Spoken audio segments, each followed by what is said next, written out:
If ever you find yourself at the busy streets of Makati, one of the central business districts of the Philippines, chances are you have stumbled upon the long stretches of road of Makati Avenue, Paseo de Roxas, and Ayala Avenue, which all help form what is known as the Ayala Triangle. It's a breath of fresh air in the urban landscape of Makati. It's full of trees, open space, and a very fancy restaurant called Blackbird. Looking back almost a century ago, the landscape and its surroundings would be vastly different. Well, except for the building Blackbird inhabits. But back then, it wasn't a restaurant, you know.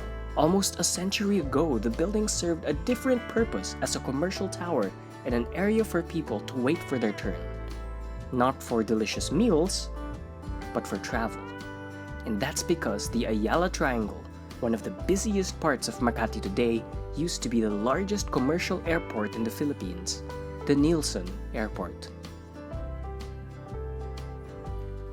The Ayala Triangle wasn't always part of the big central business district of Makati that we know today, and even before that, it wasn't always an airport. Once upon a time, the Ayala Triangle and all of Makati was a slice of land part of the Hacienda San Pedro de Makati owned by the Zobel de Ayala family. It was an unassuming piece of land, a hard tract of land jutting from rice fields clearly visible from the air. It was only when Laurie Nielson, a mining businessman and aviation enthusiast alongside Andres Soriano, president of the San Miguel Brewery and later on founder of Philippine Airlines, approached Manuel Quezon with a proposal to build an airport. There were several factors as to why an additional airport would be beneficial.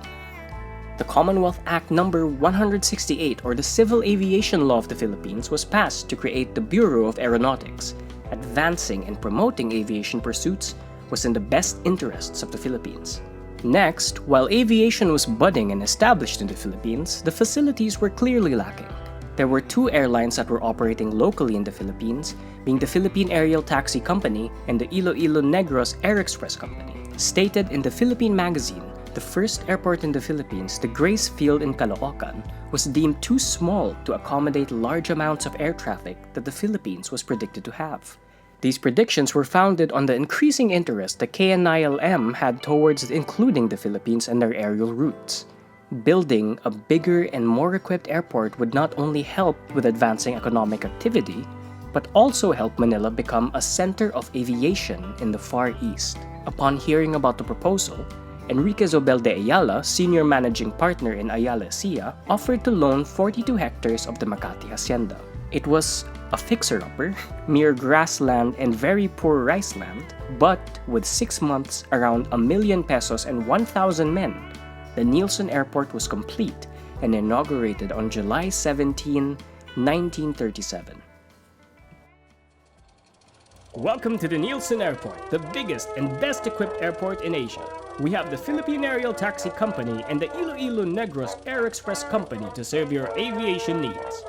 We aim to be the primary gateway between Manila and the rest of the country and between the Philippines and the world. Want to head to Baguio? Only 25 pesos in an hour of your time and you can say hello to the summer capital of the Philippines. Or if you feel like having a vacation abroad, why not hop on a Pan Am flight to the US? You surely could do it. Your aviation needs are met with us. Head down to the Nielson Airport.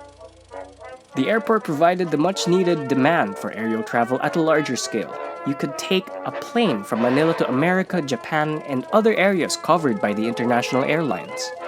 Multiple customers availed of its services, mainly businessmen visiting their sugar and coconut haciendas, and those who were engaged in the mining business when gold mining was at its peak in the Philippines, and the occasional tourist who's intent on visiting Baguio to fight the heat. The airport provided a ready service to suit the needs of the people.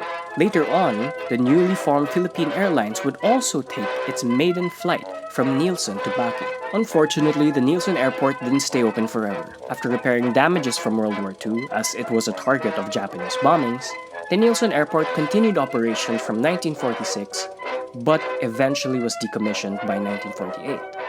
Some would speculate that this was due to the disappearance of Laurie Nielson during the war. After World War II, all of Manila's aviation operations would move to Pasay. The Philippine Air Force would be based there, as well as the plans for the new international airport would be based in Pasay as well. This would give birth to the Manila International Airport, which became the Ninoy Aquino International Airport that we know today. And so, the land was returned to the Ayalas. There was no need for the Nielson Airport anymore, so what happened next?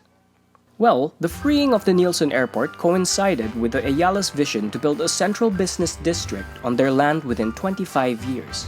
A 25-year master plan. And this plan was headed by Joseph McMicking, one of the Ayalas. They started first with Forbes Park, the moving of Manila Golf Club and the Manila Polo Club into Makati, and added more and more to the war-torn Manila of the yesteryear, and slowly built the city of their dreams. Since there were no more airplanes using the runways, they were converted to roads for cars. They were transformed into long stretches of road, the Ayala Avenue and Paseo de Roxas, in honor of the original purchaser of the hacienda years ago, Enrique Zobel. A third road was built intersecting the two, Makati Avenue, and the Ayala Triangle came to be. As the plan developed in reality, so did Makati see the humble grass and rice lands transform into modern concrete and steel. Besides Ayala's own building, other companies joined in lining up the road, like San Miguel, Manila Banking, Philippine Airlines, the Makati Stock Exchange, and more. They called it the Philippine Wall Street. And with business concentrated in an area, so did other luxuries pop up as well. Cinemas, boutiques, and the like came to be. More residential areas would be developed to meet the high demand of housing. Las Marinas, Bel Air, Legazpi Village. Makati was transformed into a hub not of aviation, but of business. And like everyone says, the rest is history. But what of the airport and its tower? The Nielson Tower was the only pre-war structure left in that district.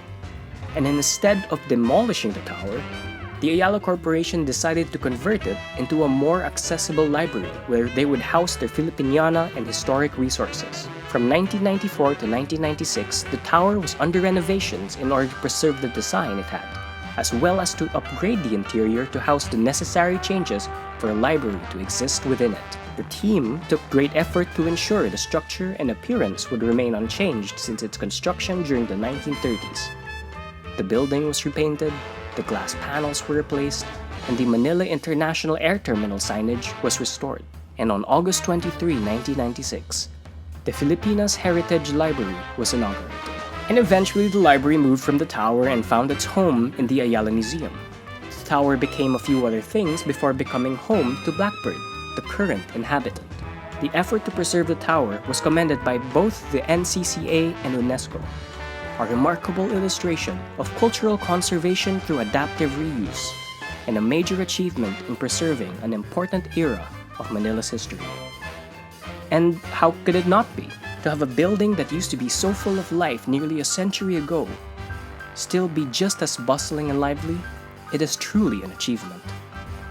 And so that is the story of the Nielson Tower and how it used to be the biggest airport in the Philippines. So next time you find yourself along the streets of Makati, along the Ayala Triangle, you may want to try to picture how it was like almost 100 years ago. Instead of cars greeting you amidst the city lights, maybe you would have been greeted by roaring engines of airplanes and the wide rustling fields of the hacienda.